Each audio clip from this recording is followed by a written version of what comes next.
Good afternoon, good morning, good time of day, whatever time you're You getting don't us have at. the votes. You ain't got the You don't votes. have the votes. You ain't got the votes.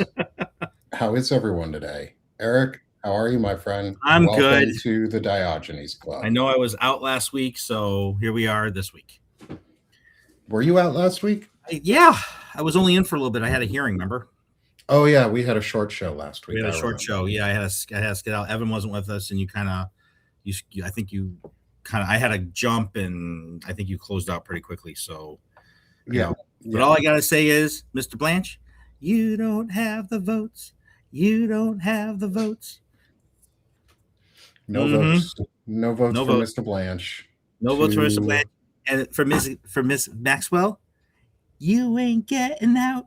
You ain't getting out. too bad. Too bad. So Too sad. bad. So sad. Aw. Anyway, how you doing, brother? I'm doing well. I'm doing well. I'm working really hard on getting the final pieces set to get the Broadbanner web app online for people to be able to use. Um, we are like in our final stages of testing and getting everything out so that we have a first Nice. release for everyone to be able to, for folks to be able to start using. We've added some really cool tool updates for it, some new settings and help pages so people can actually learn what they're doing.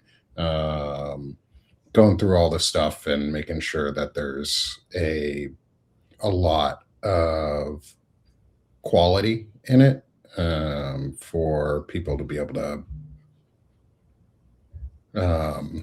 have a tool that works and that helps them. Right.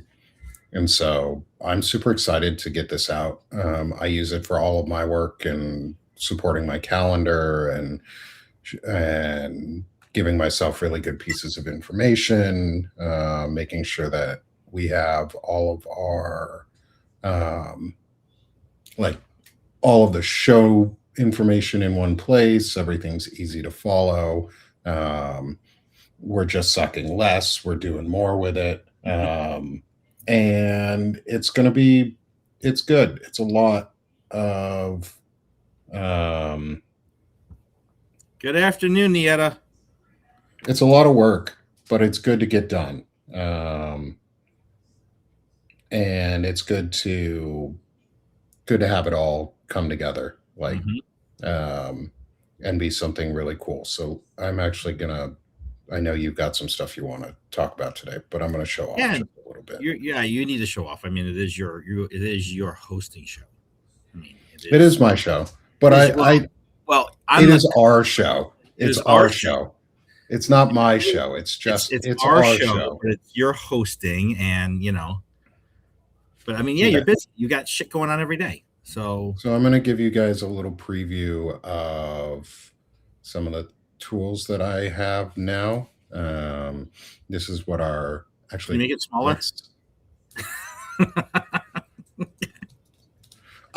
it doesn't size in here in the Does it? middle.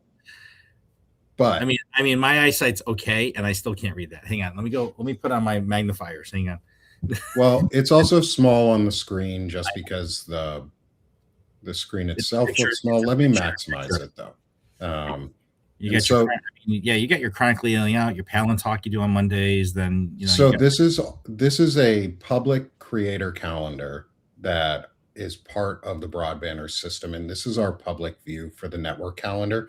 So right nice. now it shows my shows, because I'm the one who's building and onboarding it. As you can all see, I have a fairly busy schedule, and it does a good job at showing, like, we have our canceled show for Time for Life yesterday, and there's this really cool little pop-up which gives your, just like every most calendars, they've got their calendar pop-ups, but it gives you links to where to watch it on either Substack, Twitch, or Kick.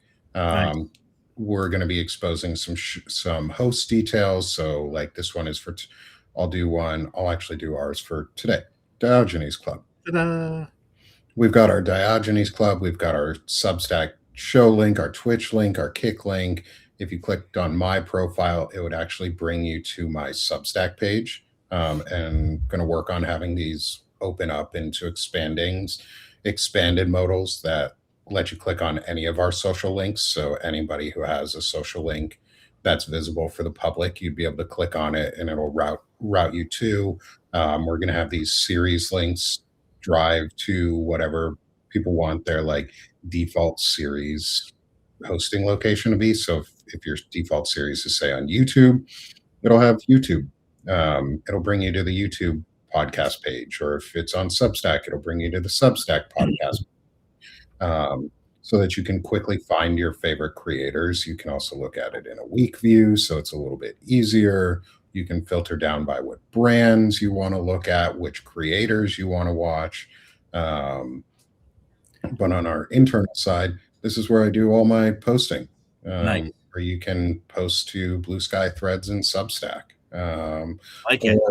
or Instagram. Those are I'm working on Threads and Instagram. Those are actually in beta testing right now because the app itself on the Facebook side and Meta side requires its own verifications and validations and all of those things. But you have the ability to manage your series in one spot. You can manage which brands you're a part of, the networks that you belong to, and if you have any action campaigns, we're working on our action side. So there's a lot of good stuff going on here. So there's a little bit of breaking news going on right now. Well, they should stop that shit. Yeah. No breaking news. No more breaking news. No more breaking news? No, say this breaking news. Well, yeah. Breaking news. This is a Fox News alert. No, so hold on. Because Blanche doesn't have the votes to be confirmed, Trump is actually talking about withdrawing him until after two GOP senators have retired. So, but I'm thinking that this is going to be like a lame duck approval. Like he's going to pass after the elections. Yeah. So that's that. Breaking news. That's breaking Todd news. Blanche The other breaking news and can't get the votes. Yeah, so the breaking news is in Florida 2 days ago. So there is a Republican state House representative by the name of I think Lisa Stark, who's out in the Orlando, Kissimmee, St. Cloud area, who is in Congressional District 47. I put this up earlier today. That basically she did not meet the deadline to file her financial disclosure with the state, and thereby immediately is disqualified from the primary election ballot. And per Florida rule, because she disqualifies and was the only Republican running, the seat automatically turns over to the Democratic winner of the primary on August 18th. There, a little bit of extra breaking news. GOP disqualifies themselves from Florida primary. There you go. I mean, like, because they're dumb. How about unforced error? Like, you know, so that's going to flip at the state level. I mean, the only other stuff was the Fauci shit yesterday, which really just, as a healthcare professional, as in public health, was just completely insulting to watch. It was moronically insulting to listen to. Like, to listen to Rand Paul and Ron Johnson, let alone Bernie Moreno, okay? But to listen to Rand Paul hammer away at Fauci on shit that was debunked 4 years ago and pulling like leaked CIA stuff that was never followed up on and trying to like play. I mean, this is the plan. I mean, this is their plan for the fall. They're going to relitigate 2020 and they're going to scapegoat Anthony Fauci. This is the plan for the fall. It's not about food prices. It's not about gas. It's not about our national security. It's not about it's not about healthcare. This is what they're going to run on. This is it. They have exposed the playbook. And literally, if like we can't win 80% of the seats, if the left cannot win 80% of these seats, then these are like the Americans are just stupid. I'm sorry.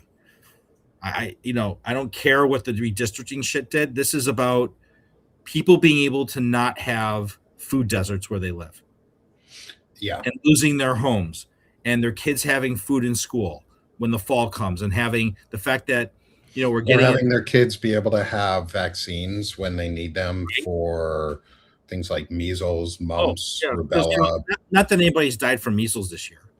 Yeah, not like we have explosive Diarrhea. diarrhea outbreak, which is, I saw somebody say Trump likes to put his name all over everything, so we should call this the Trump diarrhea epidemic or Trump diarrhea syndrome. So we've got TDS on the books as something, because this is Trump's fault.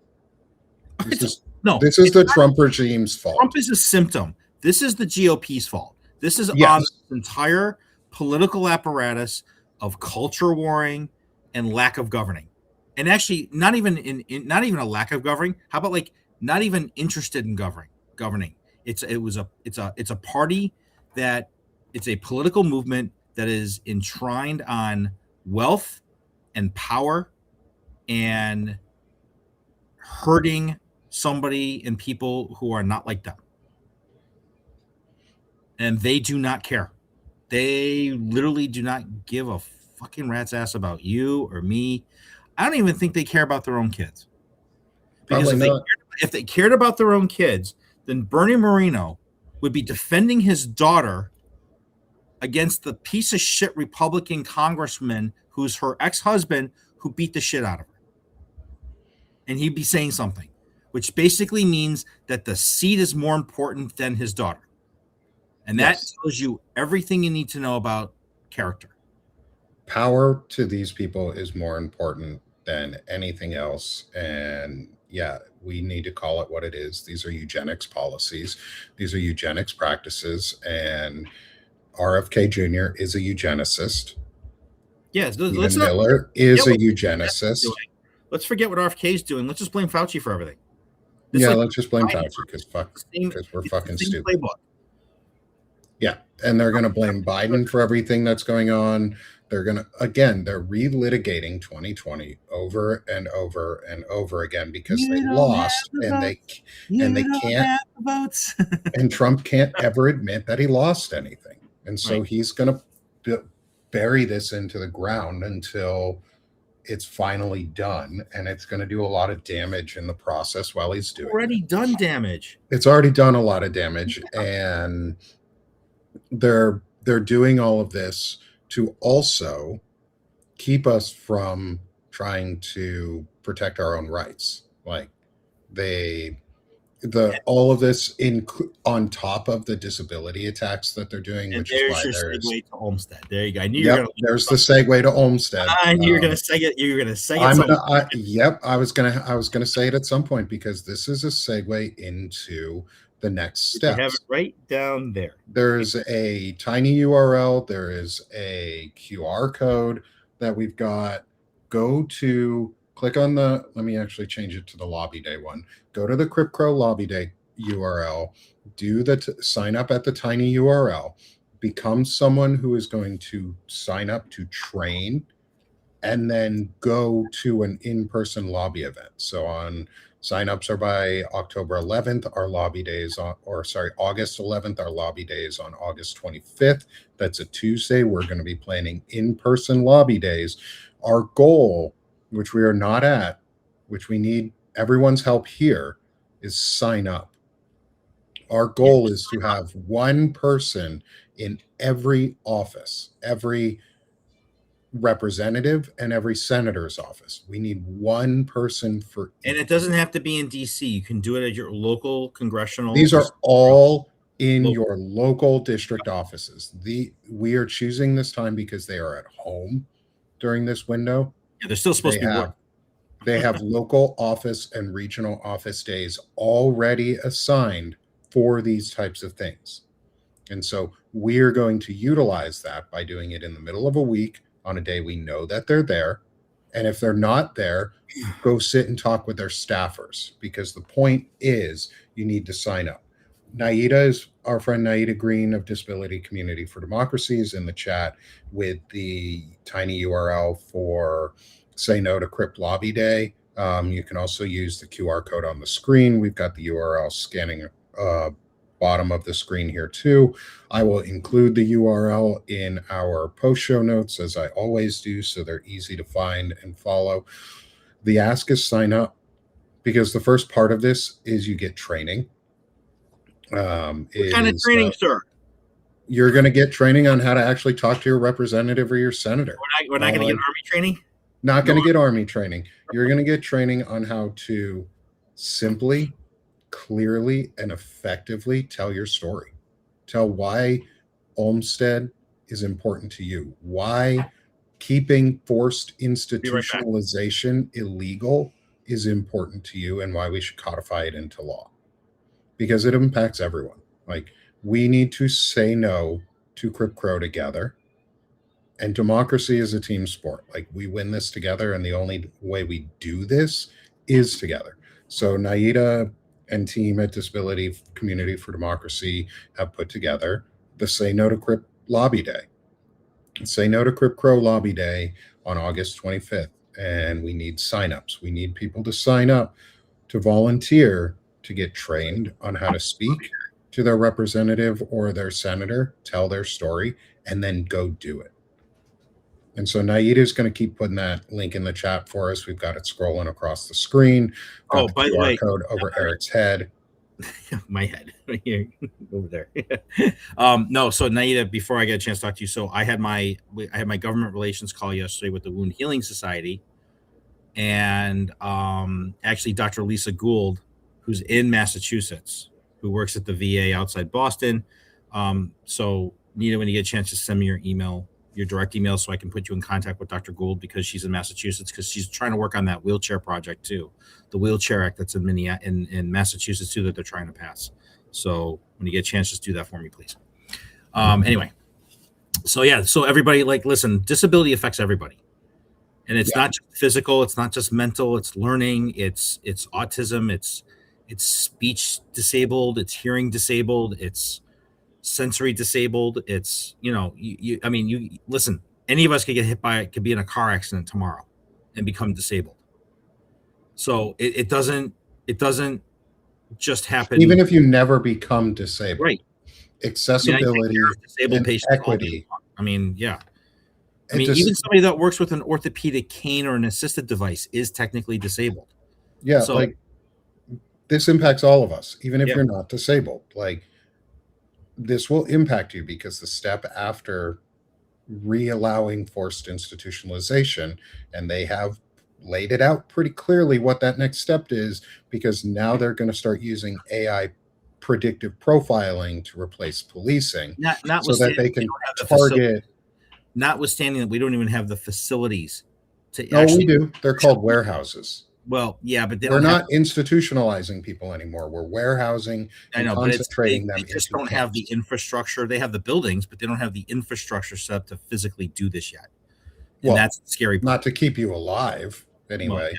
They don't give a shit about the step 2. It's, I mean, look at step 1 they want. 2 clergy people they arrested already. Yeah, I mean, you had 2 clergy who were arrested by ICE and deported, and they had their visas. They were legally allowed to be here. Mm-hmm.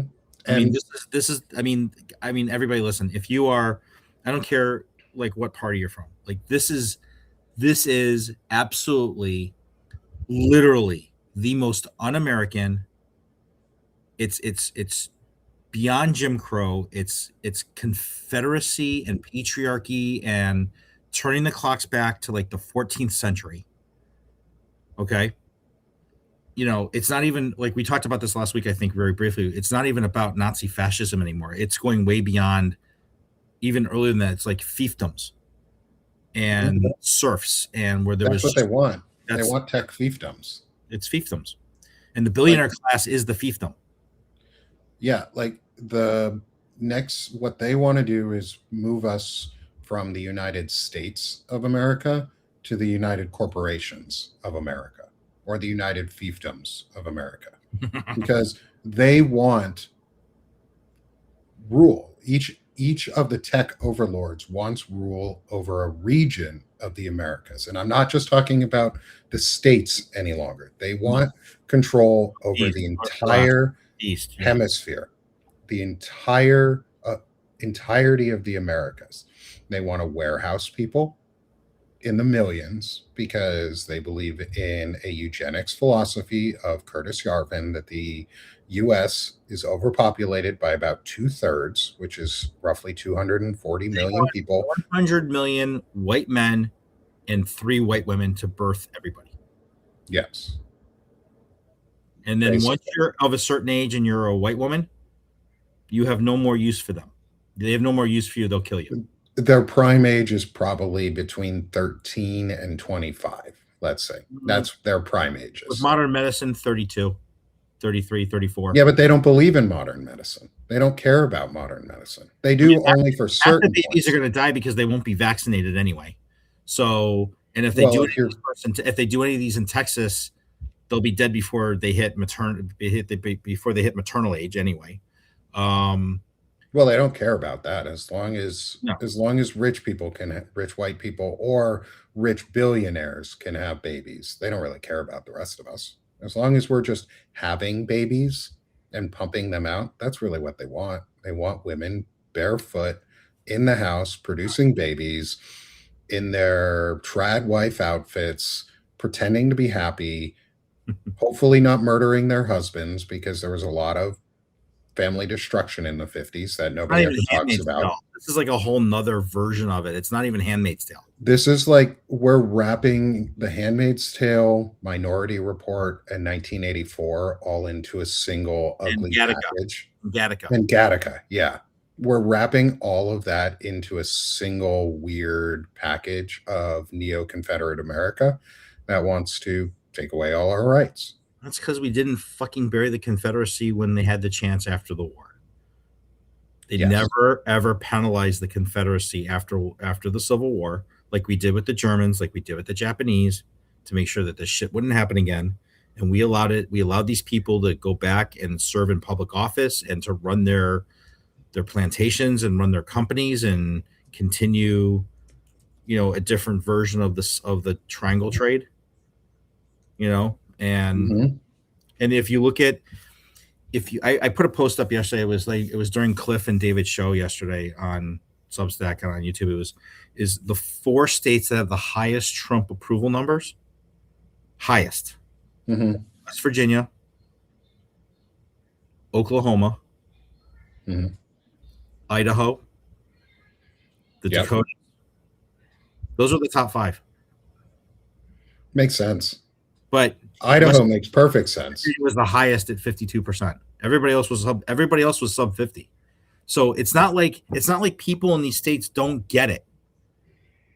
I just think what happens is they walk into the polling place, and instead of thinking about what's good for them economically, what's good for their children, what's good for their grandchildren, what's good for their community, they get into this culture war bullshit in their head and say, "Oh, Fauci bad, vote red.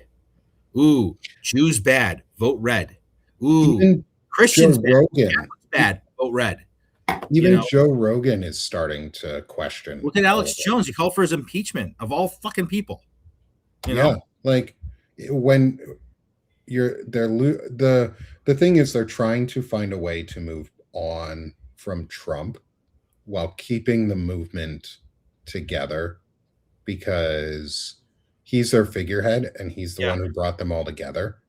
What happens next for them? Like, well, that's the thing is, yes, that Joe Rogan and Alex Jones are total douchebags. Oh, like, totally. They're just fucking awful people. They So are awful people. Like, I don't care about them. I don't want their approvals. But if we're agreeing on this, that Trump needs to be gone, that's a Trump good is just thing. a symptom. Trump isn't the issue. No, I know. Behind him, it's the Peter Thiels.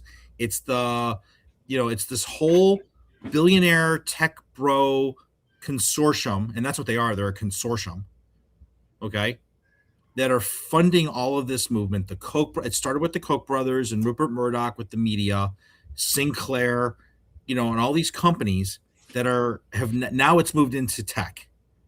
All right, and it's just You see, I mean, listen, for those of you that don't know, and Nick, I'm going to do a little segue here, and we'll come back to this. Okay.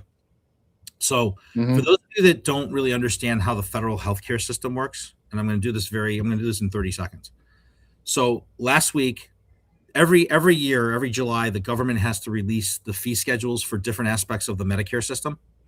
So, they release the outpatient system, which governs hospital outpatient services. Then they release the physician fee schedule and then the hospital fee schedule. So there's an inpatient fee schedule, an outpatient fee schedule, and then a physician fee schedule.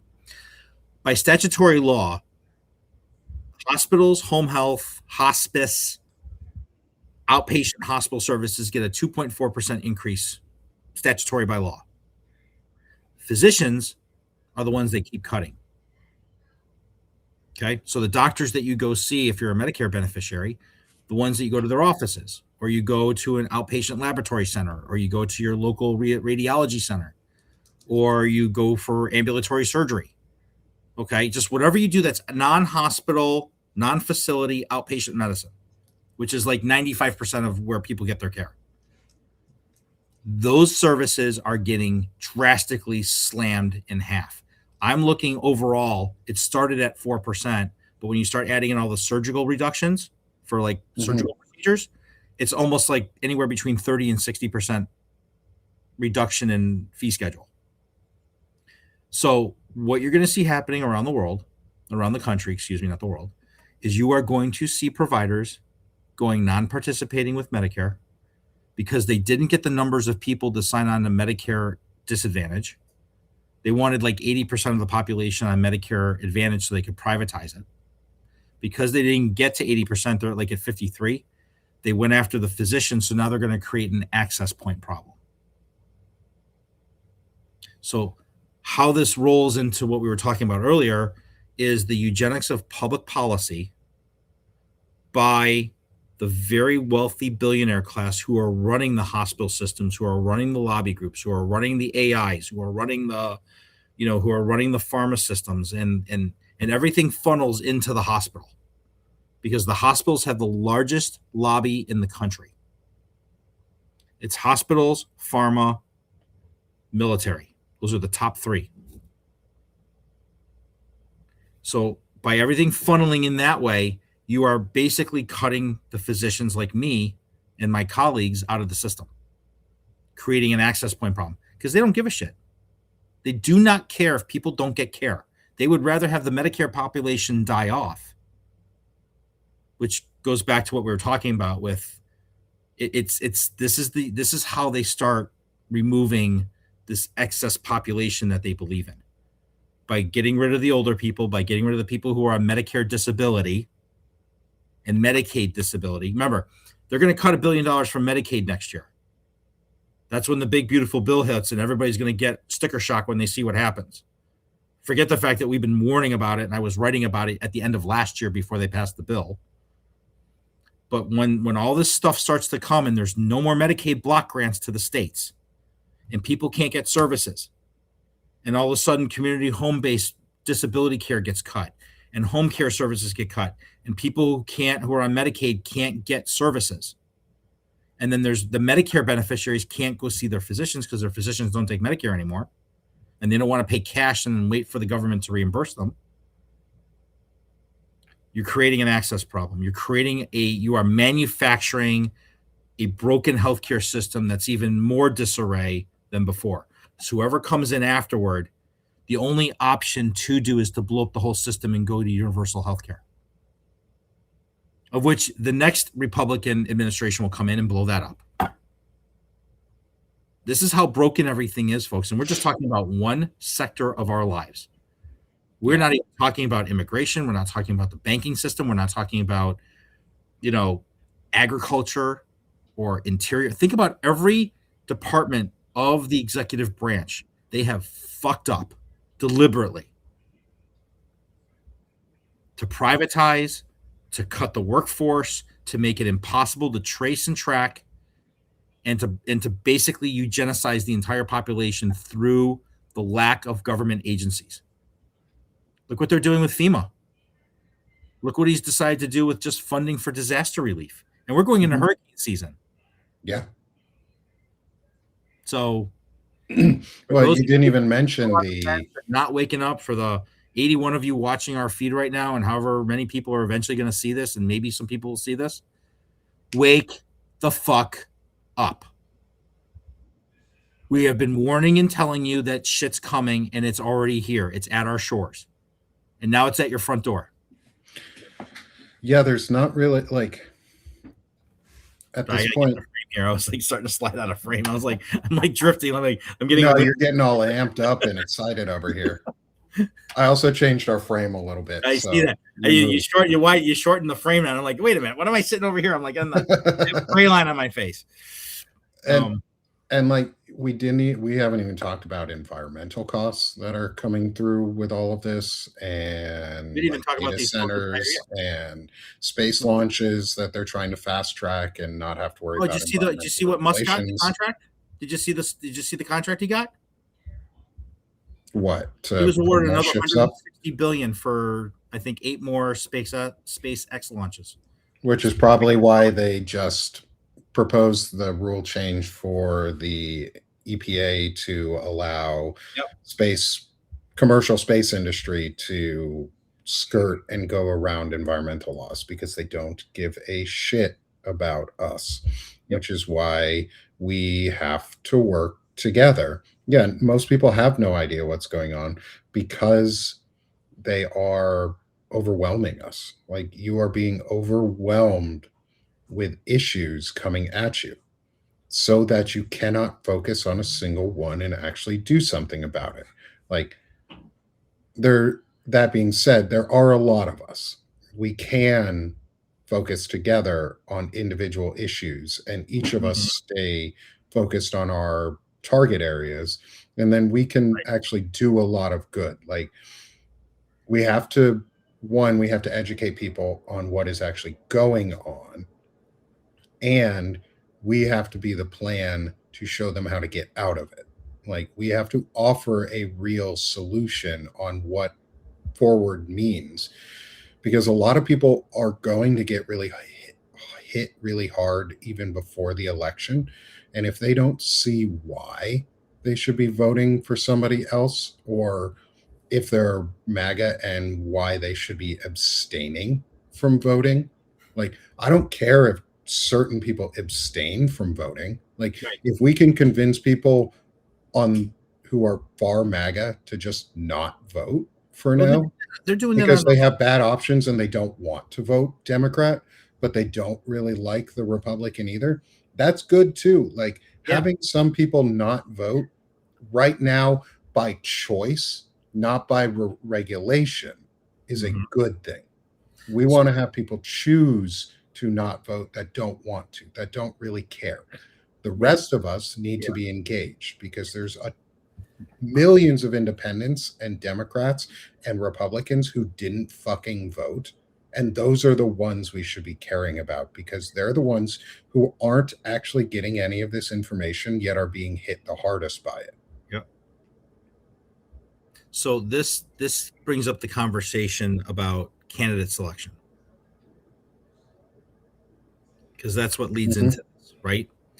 So there's a lot of contested primaries around the country with whether you want to call them DSAs versus traditional left center Democrats or center Democrats, like in Michigan, for example. Here's the reality: when you're polling and you're a DSA candidate and you're 10 points behind the Republican nominee or the Republican who's going to probably win the primary, you're not the candidate for that particular election. If you are not a few points ahead of the Republican candidate, that means that your ideology isn't sitting well with people across the aisle. And this election, in my opinion, cannot be an ideology election. This is an election to save the union. It's an election to save our rights. It's an election to save our children. It's an election to save ourselves. This infighting bullshit about ideology, about having a DSA candidate over a left center candidate versus a center Democrat versus a right center Democrat, whatever. That's a bullshit argument. It's a bullshit conversation. It's a legitimate conversation, but it's not one that we need to be having right now. If we can elect somebody who's +5 on a Republican candidate, even as detestable as they may be because they take AIPAC money or however you personally feel about their stance on Israel or healthcare or pharma or whatever it is, or they take this much PAC, they're taking this much PAC money versus this. Okay. That's not the argument to be having right now. This is about winning as many goddamn seats as possible to neutralize the Trump administration, to neutralize all the shit that's going on right now, because we need massive oversight. We need massive, basically, to stop. Because here's the reality. If we don't win 52 Senate seats, here's the math for everybody. Okay. If we do not win 52 Senate seats, let's just say it's 51. Okay. What do you think Fetterman's going to do? He's going to jump ship. Right. And now it's 50-50. And guess who breaks the goddamn tie? Mm-hmm. Okay. And JD what do you fucking Vance. And what do you think happens to Alito and Thomas? They're both going to retire, and they're going to get 2 more justices for another 25 years on the bench on a 51-50 vote or a 50-50 vote with a tiebreak. But if we get to 52, then Fetterman can leave all he wants, and it doesn't matter. You neutralize Fetterman. Okay? You know, this is about winning both houses of Congress for the oversight. Listen, this is a strategic election. Elections fucking matter. This is it right here. Because imagine the shit we're going to be in if Trump has 5 fucking justices on that bench that he's nominated. We are fucked for another 30 years. It's a lot harder to dislodge someone who is on the bench than to stop them from getting on the bench. Like Brett Kavanaugh should have never gotten on the bench. And that's on Tony Barrett should have never gotten on the bench. And that's on Susan Collins and Murkowski and Mitch McConnell and all of the back dealing. How's Mitch doing these days? Where is how's Mitch? Where's Mitch these days? I haven't seen much of Mitch. I know where Mitch is. He's in a skilled nursing facility, not functioning. Moscow Mitch ain't coming back. Missing Moscow Mitch is going to be missing. I wrote that yesterday. He's not coming back. If they can't, if they haven't after 46 days shown any proof of functional existence, he ain't coming back, everybody. Yeah. Bashir just needs to fill the goddamn seat, let the GOP sue him on the back end of it, and fight it out in the court system and make that law unconstitutional and have that fight in Kentucky. Yeah. Oh, and I'll make sure it's clear, too. AIPAC is a problem. AIPAC itself is a problem. So are every other PAC, basically.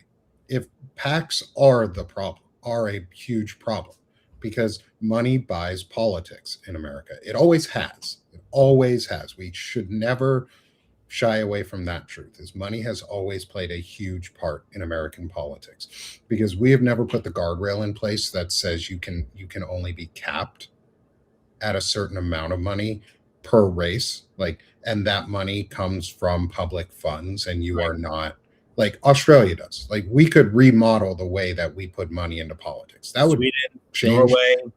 That would change the game fundamentally. Yes, AIPAC is a problem, a very big problem. And they've been around for a while.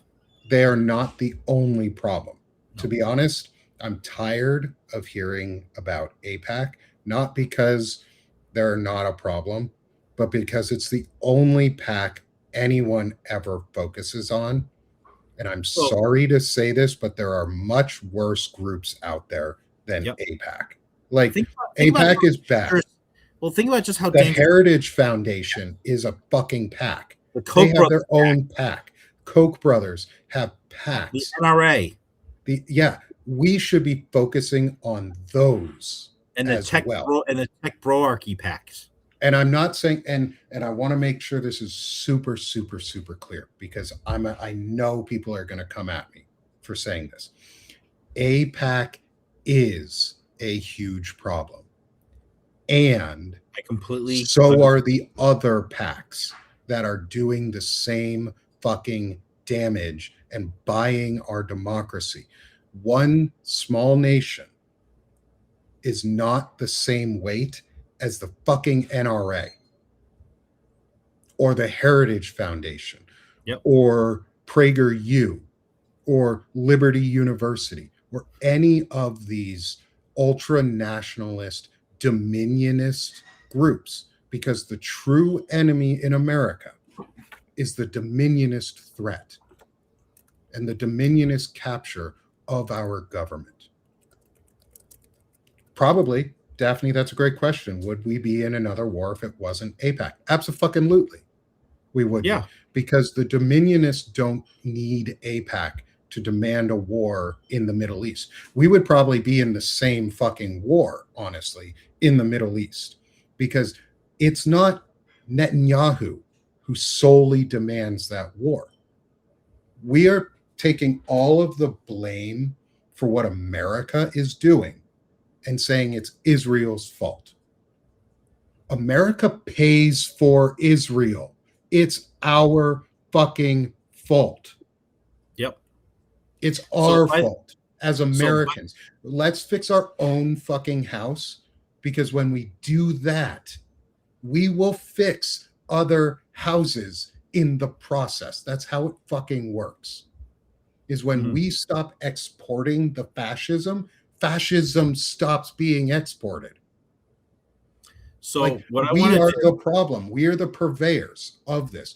We make AIPAC illegal. We make other PACs illegal too. And that problem disappears.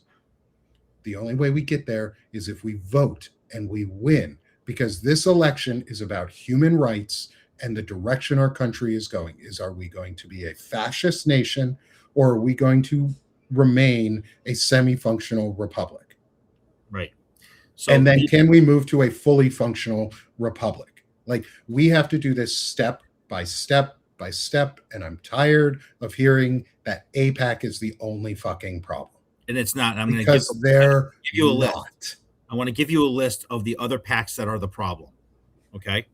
So these are the top 9 PACs that donated 50% or better to the Republicans in the last election cycle. Let me guess. One of them is a health insurance or a pharmaceutical PAC. Okay, you're getting there. So it's the National Association of Realtors. Makes sense. And why was that? Because of what was on, they passed that bill last year on the whole realtor thing, with selling houses. Then you had the National Beer Wholesalers Association. I thought Bud Light was gay. That's what I thought. They hated Bud Light, like Budweiser, because I thought they were gay. Blue Cross Blue Shield, the Council of Insurance. Just everybody wants you to understand. Just think about it. Blue Cross Blue Shield. Listen to the sectors of what industries I'm reading off. Okay, so you had the National Association of Realtors and America's Credit Unions. So America's Credit Unions were at the number 10, but they were at 49.75%. So then we've got housing, we've got health. National Beer Wholesalers Association, Blue Cross Blue Shield, Council of Insurance Agents and Brokers, AIPAC, at 63% to Republicans, by the way. So just don't blame the Democrats. It's 2/3 to 1/3. In the last election cycle, 2/3 of the money went to Republicans. The American Banking Association, National Auto Dealers. Now, at this point, all these numbers are above 66% to the Republicans. The National Auto Dealers Association, they were at 70%. The Trump 47 Committee, where 100% of it went to Republicans, and Never Back Down Incorporated at 100%. So, like, the Never Back Down PAC, which I know nothing about, is based in Austin, Texas. The treasurer is Cabell Hobbs, and I have no idea what this is. I've never heard of it up until I just searched it. Okay. So contributions from the PAC to federal candidates was 100% to Republicans. It was $5.25 million. They received $143 million in contributions from individual donors of $200 or more. Who are these people? Exactly. Well, thank you, Citizens United. And just remember, yes, there are also lobbying groups and PACs on the left, on the Democratic side. Correct. We need to get rid of all of them. Right. Never back down. Oh, this is just going to burn my noodle in half. Okay. Never back down. They supported DeSantis. Yes, they did. These fucking people. These fucking Who people. the fuck is Cabell It's a Hobbs? single owner and candidate for Senate and state treasury super PAC. It was established by Ken Cuccinelli. There you go. I The wonder if primary raiser was Robert Bigelow. He's an American businessman. He owns Budget Suites of America and is the founder of Bigelow Aerospace. sounds like those billionaires and mega donors These from before the billionaires. elections are Yep. getting their payoff. Yes, they are. So, like I said, everybody, you want to sit there and you want to basically go after, you want to make APAC a central argument.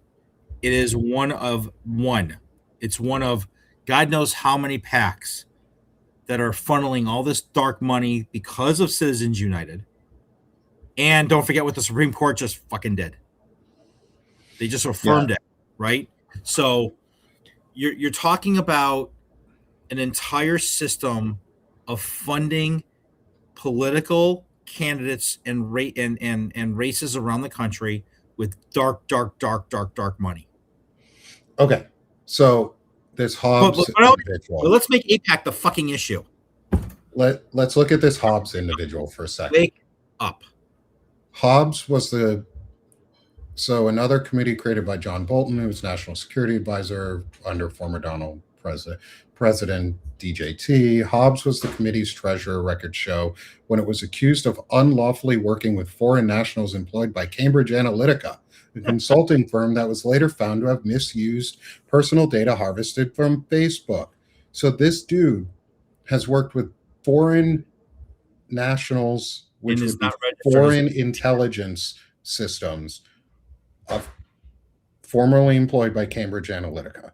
He's part of a national security threat, and he's just sending fucking money to Republicans, to DeSantis, to others. Like, where does that money come from is a great question. You're right, Christina, that's a great point. I would take APAC over the tech PACs. Yep. I just want to I want to make it really, really, really clear. APAC is a threat to Jewish Americans. Yes. Because it is putting our lives in danger. As a Jewish American, I find APAC to be despicable. And because I can hold two truths at once, I find the other PACs just as, if not more, despicable, because not only are they making Jewish Americans less safe, they're making all Americans less safe. And it's not just about one group of us. They are making all of us less safe. And we have to talk about all of them. We have to stop playing into their game. Their game is to make all of us hate Jewish people, because part of the Dominionist plan is to begin Armageddon, which the only way that they can do that is gather all the Jews into Israel and then kill them. So we are playing into their game. And this is an old focus only on Jews. Nick, this is an old fucking game. This is nothing new. The Romans did it, the Greeks did it, the Sumerians did it, the Babylonians did. I mean, this is an old. The Spanish did it. The Spanish did it. The Germans did it. The Russians did it. Like, this is an old game to solely blame the Jewish people for the problem. If you notice when we talk about most of these issues, what is the one country that comes up every single time? It's Israel. Israel isn't the only nation committing genocide. I was having video problems. Israel isn't the only nation massacring specific groups of people. There are other nations doing the exact same thing right fucking now. Yeah, but we only focus on Israel because, yes, there is a large Jewish population in the United States. And Bibi's motivation is to stay out of jail. to stay out of the Hague, because he will go to the Hague and be tried for war crimes when this war is over. The fact that he hasn't been arrested yet shows a lot of restraint that we shouldn't be having on terrible human beings who are causing the genocidal deaths of millions. The problem in America, though, again, are the dominionists, is the far right Christian nationalist threat that calls themselves Zionist, that uses words to remove their true meanings and then take them over. They do it with every word. They muddle. It's an authoritarian playbook too. Like the fascistic playbook is to make words mean nothing. And so all we hear are Jews bad guys, Israel bad guy. Yes, they're doing fucking horrible things in Israel right now. Genocide, horrible things to Palestinians is fucking wrong. Now, yeah, 100%. Now, and understandably, in war there are always civilian casualties, always. But yes. Just because civilians died does not make it a genocide. And I'm not defending anything. I'm just making a blanket statement. Those of us that have been on the line and served, this is just a function of war that people die. Well, innocent people die.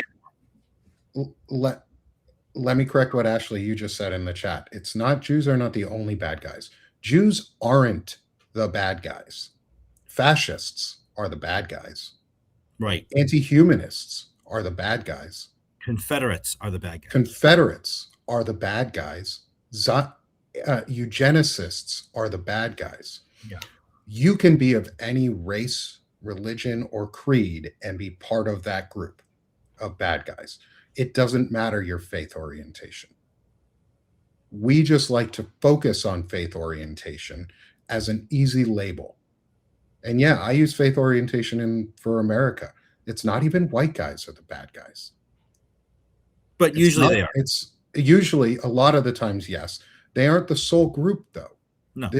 We have to actually get to the heart of what the problem is. It's honestly, it's money, it's greed, it's power. Those are the evils of society. It's the seven deadly sins. It's gluttony. This is a human rights election. Right. Like, that's what we're doing. We are having a human rights election come November. And right now, I'm sorry, but the amount of genocide that Africans do to Africans, which is also Europeans America's, and what Europeans have done to Native American Indians, and what Americans, second generation Americans, did to the Native Americans. I mean, this is as old as human history, even in Asia, between the Japanese warlords and fight. This is as old as time itself. Humans across history, we have a violent history. Our entire history is saddled with violent action and violent war and violent conflict, one after the other. And we have not learned from our own goddamn history. Not one bit. We're still making nuclear weapons. We're still waging war. We're still building munitions. We're still blowing shit up. What haven't we done? We haven't done the utopian things. We're doing dystopian things. Because money, it's a choice. Power, and status are more important than healthcare, human rights, food security, safety of our children, educating our children, and improving society, because that's not how they get wealthy. Which is, interesting, because I bet you they would get wealthier if they actually did the utopian thing. Like Mackenzie Scott gives away a lot of her money. Yeah. And she makes a lot back. Like the utopian path is very monetarily heavy. Like, you would make a lot of money in a utopia. That's part of but at that point, money would then become useless. And that's part of the problem, is they don't want to get to a Star Trek utopia for the world. They want to get to Blade Runner or cyberpunk theme or something like that. like super soldier style things, But or even like then, if you look at Star Trek, Terminator. even when Gene Roddenberry wrote Star Trek, the original series, there was still conflict in that series across the board. Hmm. Every episode had conflict. But there was also a path towards resolution that didn't require war. Like that was Right. a big thing during all of it. Was yes, it was an allegory of the Cold War. And you know what? That war stayed cold for the most part Yeah, it did. It because did. we had cultural tools that helped us guide us through that and told us we don't need to always be afraid. There are better ways to get there. And But you see the evolution of the Star Trek you don't series. see that. But what was interesting with the way Gene Roddenberry wrote the series and the other writers and Alex Kurtzman and how they've developed the series through, through Next Generation and then DS9 and then Enterprise and the movies was that there's been this constant evolution of not using violence unless absolutely necessary. Now, Next Generation, the movies were very violent. Mm-hmm. Okay. Especially the ones like First Contact and, all those things, like that was a violent movie for Star Trek. Yeah. Okay. Because of the Borg. And then, the majority of the Enterprise series, how much I've actually enjoyed it, was still very heavy conflict. But then they tried to soften it with the Rhapsody episode in season 3, which was hysterical, with the musical numbers, and that was actually my favorite episode. But like when you look at these things, even Star Wars and our classic, big series that had multiple sequels and told a story, it's always violent. The Avengers, that whole series was violent. Because we idolize superheroes, we idolize strength and power and abilities beyond human ability. Part of that too, I think, comes from, and I wish I had been able to speak to him this morning, but he had a conflict, and we're going to speak again soon. Is author and veteran Jasper Craven, who I'm going to be interviewing next week for the Intelligent Masculinity series. He wrote a book called "God Forgives, Brothers Don't," and it's about the the failure in the military from a military education perspective. Let me pull up the blurb. In the tradition of Sebastian Junger's Tribe and Chris Hedges' classic War is a Force That Gives Us Meaning, a powerful investigation into the fraught history and ominous future of a military education in the United States and how it formed and fuels increasingly volatile strains of American masculinity. This is a American thing. Like the masculinity crisis, the toxicity is part of America's history, and a lot of it has to do with us creating superheroes out of service members. And I'm not saying we shouldn't give service members the love and the care they deserve. I'm a prior service member. Like, I think we should be taking care of our veterans as much as possible. We shouldn't be idolizing the violence. Without even blinking and taking a tenth of a second. That answer should be absolutely. Yeah, but not this administration. They want to eugenicize the VA population just as much as they want to eugenicize the Medicare population. Yes. And some of this comes from the history of America idolizing certain men and trying to create them into myths and legends. George Washington, Ben Franklin, Thomas Jefferson, all of our founding fathers, we have mythos and legends around because we want to see an archetype of a strong man who's also willing to see just a little bit of his power. And that's what it is. He is a king without the crown, is what they are trying to idolize him to be. But that's what was great about Ken Burns's documentary series on the American Revolution. It really wasn't about Washington. It was about individual citizens and patriots stepping up and doing what was necessary to fight for independence. And by the way, toward the end of the American Revolution, it was like it wasn't the people, it wasn't the aristocrats that won the war. It was the slaves. It was the lowest dregs of society. It was the people they released from the jails. It was like the uneducated. It was, I mean, it wasn't even the power players, because the war had gone on. If everybody remembers, the American Revolution was from 1770, basically 75-ish, 76 Yeah. to 83. It was a 7-year war. Took a while to win. Took a long while to win, but we still needed allies. We still needed the French. We still needed help. The British had help from Native American tribes that sided with them. The Spanish helped them, believe it or not. The Spanish actually helped the French, because at one point during the American Revolution, the entire Britain was at war with both France and Spain. Yeah, and partially Germany, because they helped us too. Right. Oh, but the Germans, no. The Germans helped the British. They had sent their battalions of their Hessian fighters here. Oh yeah. So we had some Germans, but not the German military. Right.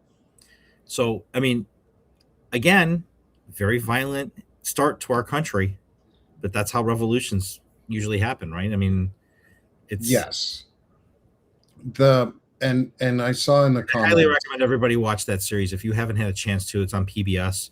You can go back and stream it. I think it's like 6 or 7 episodes, but it's an amazing watch because the story's not told by the history books. The story is told from the perspective of individual revolutionary fighters and their families through their writings and their historical documents about how the perspective of just the average colonist, future American citizen, stepped up and fought, which is what we all have to do now. Which starts by signing up and doing Crip Crow Lobby Day. Crip Crow Lobby Day, Yeah. which is part of that action. Like people, I've seen in the comments, like eventually this is going to lead to violence or yada yada yada. Maybe it doesn't have to. Doesn't have to. Like the revolutions don't have to be bloody. They're often, yes, violent and quick, but they don't have to be. There are non-violent, non-bloody revolutions. We're already fighting against a side that is perpetrating violence against us. ICE, the American government, is perpetrating violence against us. And if you really want another good book to like help not brighten your day but prepare you for resistance history and next going to the library. It's one of the few books properly resist. And they didn't burn that. They didn't burn that one yet. No, they haven't burned this one. This one's a new book. Is Resistance History of the United States by Tad Stormer. That's a great book. I actually read that. He just put this book out. He's with Karen Attia and him have been going around and doing tours, or at least he did in DC with Karen Attia. I got to meet her, which was super cool. This book goes through, it's a great read, American resistance history in great detail on where it succeeded and why it failed and where resistance failed. There's also this little like handy resistance pocket guide at the back of it that cool. You can tear out and have your own little pocket resistance guide. What it is, there's a lot in there. There's a lot in this book. There's a lot about talking about the preparation of violence and what does it mean when violence happens, and is violence in response to an already violent situation, is that escalation or just defense? And we are crossing the Rubicon at some point where people will get violent because there is too much violence being perpetrated against them. You corner an animal and it will lash out at some point. It will fight back. It will bite you. It will hurt you in the process. Yeah. We are becoming that cornered animal. They want us to fight back violently because that gives them the excuse to then go all out on their violence. Our job, part of resistance history, is accepting and understanding what violence is being perpetrated against you. How much are you willing to live with? And then what is the next logical step from there? And it does not have to be violent. It doesn't. It can be quick. It can be effective. And one of the first ways to actually resist right now, you see that link going on the bottom of the screen right here? Say No to Crip Crow Lobby Day. Part of your resistance history is actually going and signing up and taking my oversized hand. taking part in these types of things, because these peaceful lobbying demonstrations, these events where you actually talk to your representative and senator, make a huge difference. And that is the start of it. Because once we get this ball rolling down our hill, it'll keep rolling. Like they push their boulder down a hill and they're hoping that when they get to the bottom, it just flattens out and they can just keep rolling forever. Or they flatten everybody else on the way down there. Yeah, and they flatten all of us on the way down. So while we're on the book subject, and I want to go into our ball is rolling though, and we're going to keep it going. I want to go in a different subject on the book, and then we need to close out the show because I have to get back to the clinic. I wanted to, if nobody has read Viktor Frankl, have you read Viktor Frankl stuff? I don't. Okay, so Viktor Frankl he wrote this after the Holocaust. So it's an older book. He was at Auschwitz. He basically lived, the book's about his time in the Nazi concentration camps, and this is not a pro-Jewish thing. This is a human thing. It's literally, it was basically published in 1946, but it's an older book, but the messaging is really important for where we are today. It's about survival literature.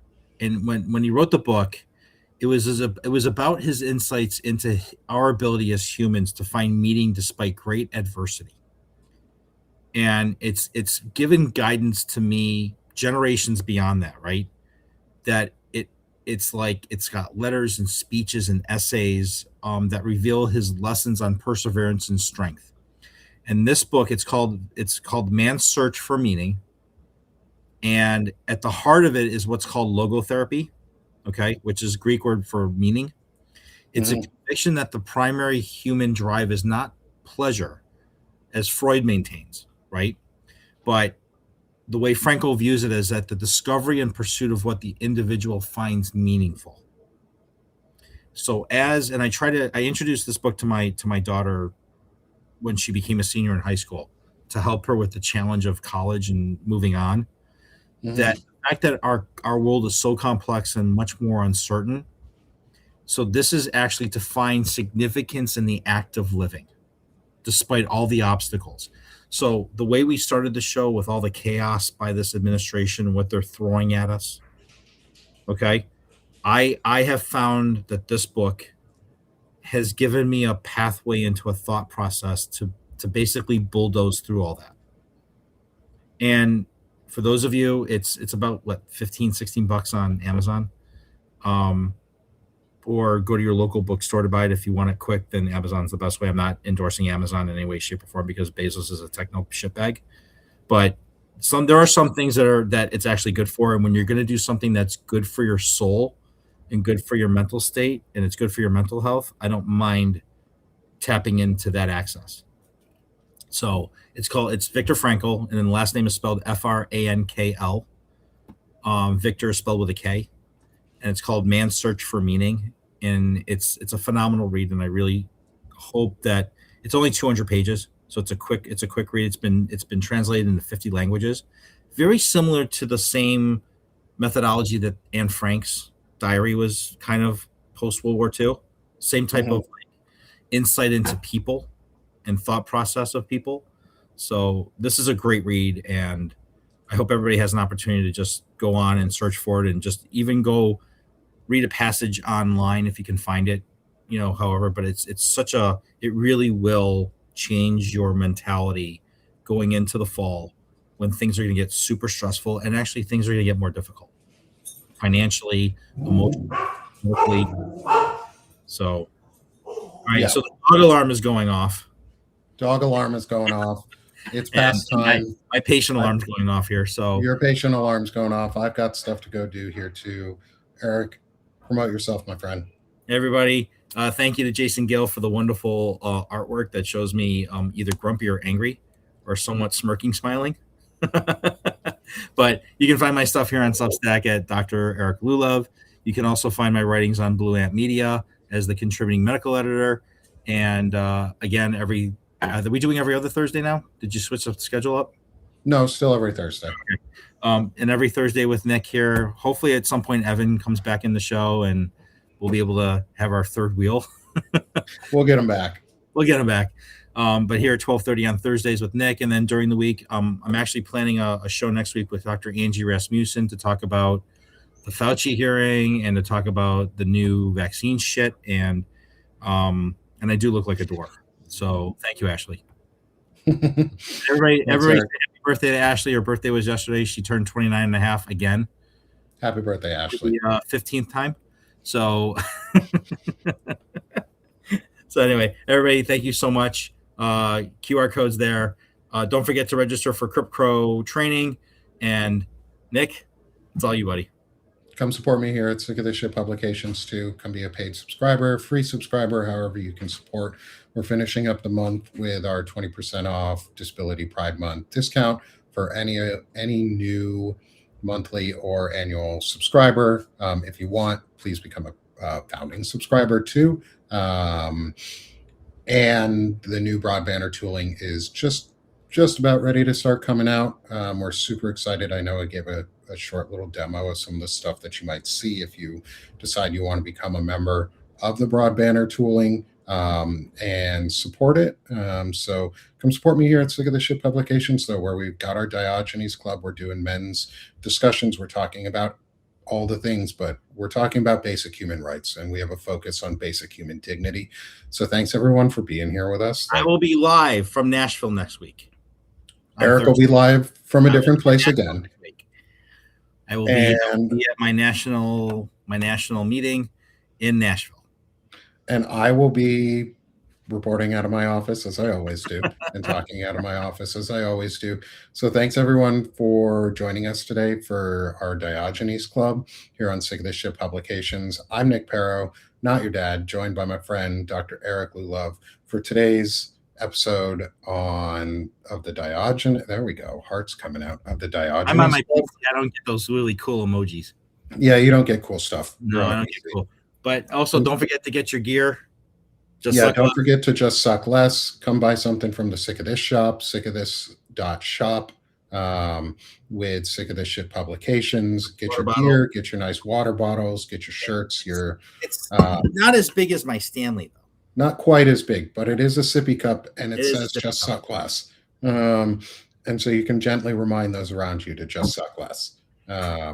Point it at someone who you think needs to suck the least. And get outside. Gentle reminder. Get outside. Grass. Weather, enjoy the air, breathe, take a moment, and enjoy all the things.